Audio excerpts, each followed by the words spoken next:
Exam එකට කලින් ජීවත් වෙයිද නැති වෙයිද කියලාත් මට ප්‍රශ්නයක් තිබ්බා. ඇත්තම තාත්තා කෙනෙක් වගේ අපිට ඒ දවස්වල ගුරු ජීවිතය තුළ මම උපයාගත් ධනය තමයි තියෙන්නේ. දුමා සඳදිය ඉරෙන් සැඟව යනා පහන් කනුවක සහන් නෙලිතවරා අඳුර සිඳිනා ඇදුරු දැස දරා ගලා හැලෙනා පෙමට නෑ උපමා. මතකයට රැඳෙන ගුරුවරයෙක් වෙන එක හරිම ලේසි. හැබැයි මතකයට නැගෙන විට හද සෙනෙහසින් උත්තුරා යන ගුරුවරයෙක් වීම අපහසුයි.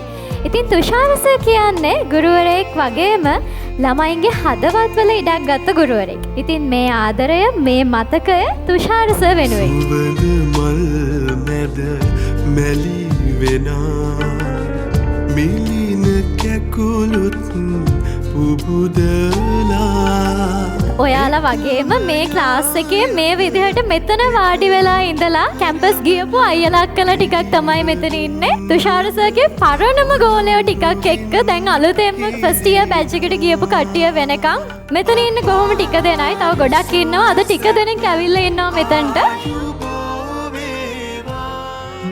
ගොඩක් අයට සර්ව බලන්න එන්න ඕනකම තිබ්බත් අපිට එන්න ටයිම් එකක් නැති වෙනවා තියෙන වැඩත් එක්ක ඇත්තටම. හරියටම එක්සෑම් එකට දවස් 7යි. මම කොවිඩ් පොසිටිව්. එක්සෑම් එකට දවස් 7යි. එතකොට මට හිතා ගන්න බෑ දැන් ටික මට අමාරුයි. එක්සෑම් එකට කලින් ජීවත් වෙයිද නැති වෙයිද කියලාත් මට ප්‍රශ්නයක් තිබ්බා. ඉතින් ඒ වෙලාවේ ඇත්තටම ගෙදර අයවත් ඇත්තටම හිතා ගන්න බෑ දැන් මොකද්ද කරන්න කියලා. ඉස්කෝලේට කිව්වේ මේ අවුරුද්ද එක්සෑම් ලියන්න එපා. අපි ඊළඟ අවුරුද්ද ලියමු කියලා.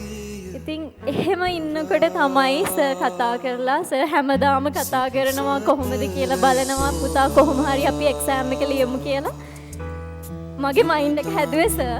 ඉතින් අද මම චපුර මැනේජ්මන්ට් ගිහිල්ලා එක්සෑම් එක කියන්නේ එක්සෑම් A levels කොහොම කරා කියන්නේ කොච්චර මහන්සි වුණත් අන්තිමේට ඒ තියෙන මානසිකත්වය තමයි ළමයිගේ එක්සෑම් එකට හේතු වෙන යාළුවෙක්. ඒක ඔයාලත් දන්නවා. ඉතින් මගේ කතාව එහෙමයි. අන්තිම වෙනකම්ම සර් හිටියේ නැත්තම් මම එක්සෑම් එක අතහැරලා ගොඩක් කල් මේ විදිහට ඔයාලා ඉස්සරහට ඇවිල්ලා කතා කරන්නෙත් නැති වෙයි සමහර විට. සර් ගැන කියන්න නම් ගොඩක් දේවල් තියෙනවා. අපේ බැච් එක ගත්තොත් සර්ගේ ඔෆිෂියලි පළවෙනි එක වෙන්න ඕනේ. අපි මෙතන ඉන්නේ සර් හින්දා. එතකොට අපි කැම්පස් ගිහිල්ලා එතන චාර්ටඩ් ක්වොලිෆයි වෙලා එතකොට අපි සර්ලා ගෙදර එළි වෙනකන් පාන්දර 4-5 වෙනකන් සර්ත් එක්ක එකට ගණන් හදලා තියෙනවා. ඔයාලගේ අනාගතේ හදාගන්න සර්ත් එක්ක යන්න. ඔයාලට ලොකු ගමනක් තියෙනවා. සර්ගෙන් ගන්න දේවල් ගොඩක් තියෙනවා. සර් ඇත්තටම තාත්තා කෙනෙක් වගේ අපිට ඒ දවස්වල සර් අපිට හැම වෙලේම මෙහෙම කරන්න කියලා උපදෙස් දුන්නා. අවුරුදු 15ක ගුරු ජීවිතය තුළ මම උපයාගත් ධනය තමයි තියෙන්නේ. එතනින් එහාට ඒ ගැන මොකුත් කියන්න නැතිව. හරිද? 2012 අවන්තිලාගේ බැච් එකෙන් අපි ටියුෂන් පටන් ගත්තේ නුවර. දැන් මේ 2026 මම දන්නේ හැම පන්තියකම එක ළමයා හරි මෙතන ඉන්නේ. 2012 13 චාර්ටර්ඩ් ඇකවුන්ටන්ට් ළම කීප දෙනෙක් ඉන්නවා දැන්.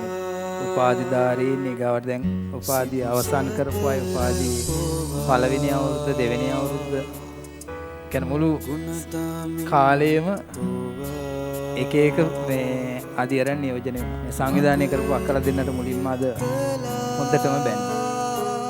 වැඩේ පටන් ගත්ත වෙලාවේදී. ඇයි මට කියන්න නැති මෙච්චර ලොකු දෙයක් කරේ? මොකද හේතුව මට මෙයාලත් එක්ක කතා කරන්න ටයිම් එකක් නැහැ. පරණ ඕපදූප කියව පැය දෙකක් තුනක් ඉන්න වගේ තිබුණා නම් ඒක හරි ෂෝක්. දැන් එයාලා කයි එක ගහින්දී මම උගන්නන්නේ බෑ. මම හිතනවා මගේ ගුරු ජීවිතය තුළ මට අමතකම නොවන දවස් විතර මේ දවස් තියෙනවා. උපයින් හිරු වෙලා මතු දින